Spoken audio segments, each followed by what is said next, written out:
Now we're going to talk a little bit about cost consequences if you do have a matter that goes through to a trial.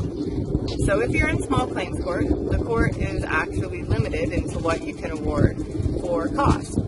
So the implication of that is that if you're fully successful, let's say your claim was for $35,000, you get the $2,500 for your legal fees, but the bill at the end of the day is $10,000 or $20,000. That's going to come off of that award so that you can pay for your legal fees.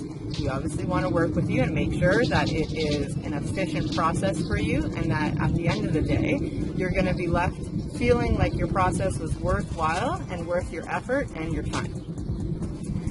If we have a matter that's in superior court, cost consequences work a little bit differently.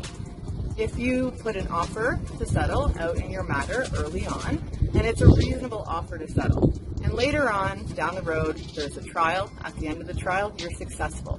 You beat that offer. The court is willing to award you what's called substantial indemnity for your costs. Now, let's be clear, substantial indemnity does not mean 100%, but as long as you submit a reasonable legal bill, the other party that is not successful is going to be responsible for paying approximately 2/3 of that legal bill. That can include some disbursements, legal fees, as well. On top of that, you'll be entitled to interest. But the reverse is true, and this is what you always have to keep in mind during the process, and what we can help remind you of when you're trying to consider whether or not an offer earlier on in your matter is reasonable. If you're not the successful party, you're going to be paying those legal costs.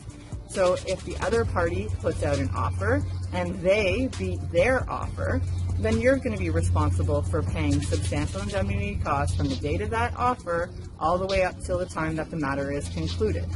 That can really have a big swing on a judgment. So even if you think that the court has awarded in your favor, if the other party had an offer that was out there for quite some time and you didn't accept that offer, the court is going to take that into consideration and reduce the legal fees or potentially award the other party legal fees because you didn't accept that offer.